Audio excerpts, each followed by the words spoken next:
Halo semuanya, kembali lagi di Plotarian Movie. Kali ini saya akan menceritakan film horor yang diambil dari kisah nyata yang dirilis pada tahun 2017, berjudul Veronica. Film ini menceritakan tentang seorang remaja bernama Veronica yang masih bersedih sepeninggal sang ayah.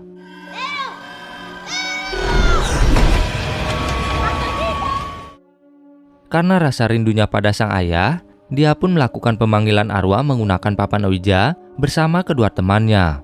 Dan dari sanalah, seluruh malapetaka mulai mengintai Veronica.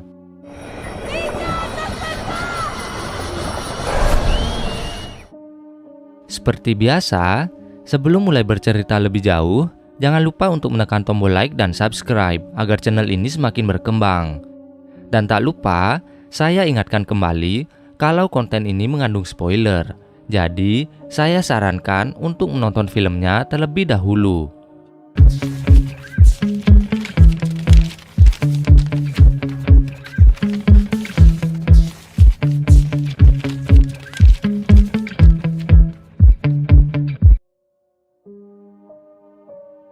Berlatar di kota Madrid, 15 Juni tahun 1991.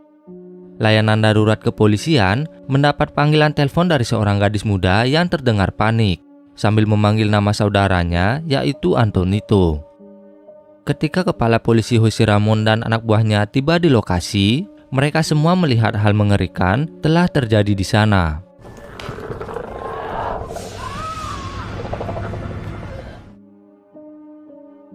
Waktu pun kembali ke 3 hari sebelumnya, tepat sebelum terjadinya gerhana matahari. Veronica atau Vero adalah seorang gadis 15 tahun yang hidup bersama ibu dan 3 adiknya. Ayahnya telah meninggal baru-baru ini, sedangkan sang ibu terpaksa harus bekerja sampai larut malam di bar untuk menghidupi mereka, meninggalkan Veronica yang harus bertanggung jawab menjaga ketiga adiknya bernama Lucia, Irene, dan Antonito. Di hari itu, saat seluruh siswa di sekolah melihat gerhana, Vero bersama kedua temannya yang bernama Rosa dan Diana malah pergi ke ruang bawah tanah untuk melakukan pemanggilan arwah menggunakan papan Ouija. Alasannya karena Veronica rindu dan ingin menghubungi sang ayah. Lalu tanpa banyak pertimbangan, mereka pun melakukan ritual itu dan ternyata berhasil.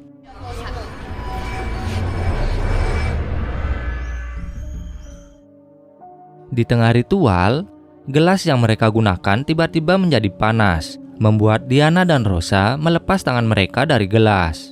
Namun, tidak dengan Veronica. Anehnya dia sama sekali tak merasakan apa-apa.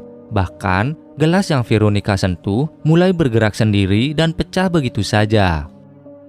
Karena jarinya terluka akibat pecahan gelas, darah Vero mulai menetes ke papan, dan seketika itu pula, dia mulai kehilangan kesadaran lalu pingsan, membuat kedua temannya panik ketakutan dan Vero pun dibawa ke UKS sekolah.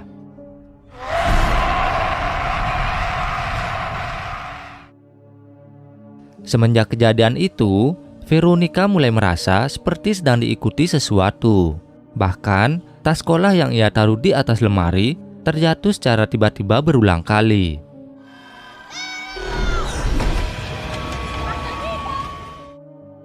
Kemudian, saat makan bersama ketiga adiknya, tangan Vero mulai gemetar dan tubuhnya seperti tak bisa dikendalikan.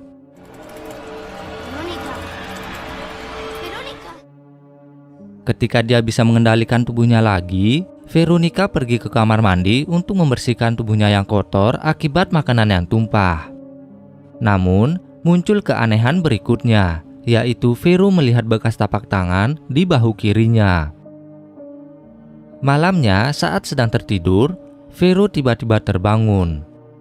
Entah mengapa dia melihat sang ayah yang terus memanggil namanya. Namun karena tampilan sang ayah yang mengerikan, Vero pun terjatuh dari kasurnya. Lalu tubuhnya seperti dipegangi banyak tangan berwarna hitam.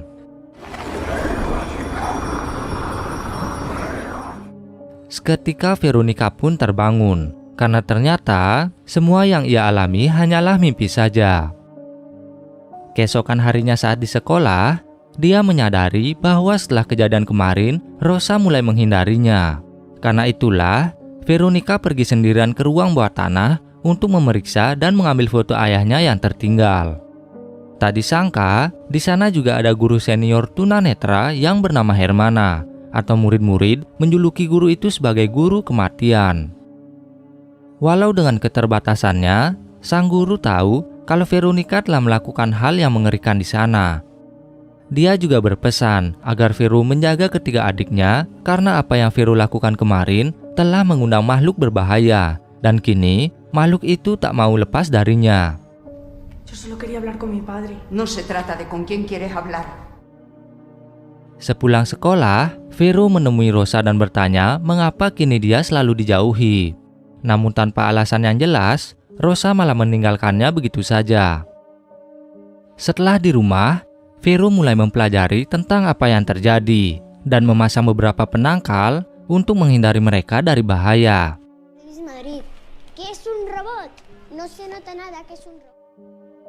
Keanehan lainnya pun kini berlanjut saat tetangga apartemennya yang tinggal tepat di bawah mereka datang menemui Vero. Wanita itu memberitahu kalau lampu kamarnya bergetar dan ada bercak hitam di langit-langitnya tepat di atas kamar tidur Vero. Karena merasa tak melakukan apapun, Vero langsung menutup pintu apartemennya tanpa mempedulikan perkataan wanita itu.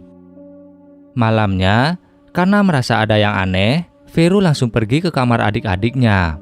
Dan benar saja, dia melihat sesosok bayangan yang mendekati dan mencekik Lucia.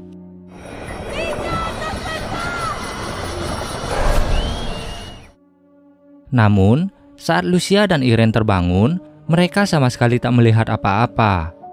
Lalu karena merasa ini mulai semakin aneh, Veronica juga memberitahu sang ibu tentang apa yang terjadi. Namun sang ibu sama sekali tak percaya dan malah memarahi Vero. No digas eso. Yo solo quería hablar con él. ¡Basta ya! Keesokan harinya, Antonito tiba-tiba bercerita kalau tadi sang ayah datang dan membacakan dongeng untuknya. Mendengar pengakuan sang adik, Vero merasa sedikit cemas dan meminta Antonito agar tak mendengar perkataan sang ayah, karena Vero tahu kalau sosok itu bukanlah ayah mereka. Setelah itu, dia memutuskan untuk memeriksa kamar adik-adiknya, dan ternyata noda hitam yang tetangganya katakan benar-benar ada. Karena ketakutan, Veronica kembali ke sekolah untuk menemui Hermana. Tujuannya datang ke sana untuk menanyai cara mengusir roh jahat yang mengganggu keluarganya. Sang guru menyarankan untuk memanggil makhluk itu lagi, kemudian Vero harus menghancurkan pintu masuknya. Jadi setelah dari sekolah, dia langsung membeli buku ensiklopedia tentang ritual untuk dipelajari. Setelah membaca bukunya, Vero sadar kalau dia telah mengacaukan semuanya. Apalagi dia tak mengucapkan salam perpisahan kepada roh yang diundang. Jadi, Veronica harus melakukan ritualnya lagi, mengucapkan salam perpisahan, lalu menghancurkan papan Ouija-nya. Masalah selanjutnya adalah ritual yang akan dia lakukan nantinya harus berjumlah 3 orang. Sedangkan kini, Vero hanya sendiri karena Rosa dan Diana sudah menjauhinya. Malamnya, saat pukul 12:15, Vero terpaksa mengajak Lucia dan Irene untuk melakukan ritual itu. ¿Hay alguien aquí con nosotras? Di tengah ritual yang mereka lakukan, tiba-tiba gangguan mulai datang. Lilin yang mereka nyalakan tiba-tiba mati lalu seisi rumah berubah menjadi mencekam. Karena semuanya ketakutan, Veronica langsung menelpon layanan darurat dan meminta polisi datang secepatnya, tepat seperti yang diperlihatkan di scene awal. Setelah menelpon, Vero langsung menggendong Antonito lalu mengajak Lucia dan Irene untuk keluar dari apartemen mereka. Namun, setelah Lucia dan Irene berhasil keluar, Vero sadar kalau dia tak menggendong siapapun dan Antonito masih tertinggal di dalam. Tak ingin terjadi sesuatu pada sang adik, Veronica memutuskan untuk masuk lagi ke apartemennya untuk mencari Antonito. Masalahnya kini, dia benar-benar telah melihat makhluk itu. Dan sebelum bisa menemukan Antonito, Vero pun akhirnya harus tewas di tangan sang makhluk yang ia undang, tepat di hadapan para polisi yang baru datang.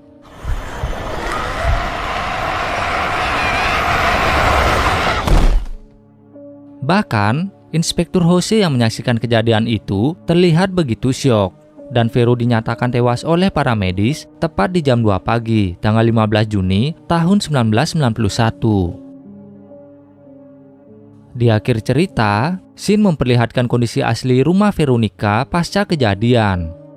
Dalam catatan kepolisian, ada 2 petugas penyelidik yang mengalami kejang hingga mereka berhenti melakukan penyelidikan atas kasus itu. Dan 1 bulan setelahnya, Inspektur Romero yang merasa tertekan meminta untuk dimutasi. Dan ini pertama kalinya kepolisian Spanyol menangani kasus supranatural yang di luar nalar. Begitulah akhir dari Veronica, sebuah film yang diambil berdasarkan kisah nyata di mana akhir tragis menimpa seorang remaja setelah bermain papan ouija pemanggil arwah. Apalagi para polisi melihat sendiri kejanggalan demi kejanggalan di luar nalar saat menangani kasus itu. Terima kasih bagi yang sudah menonton sampai habis. Jangan lupa like, share, dan subscribe. Dan nantikan terus update film atau series lainnya hanya di Plotarian Movie.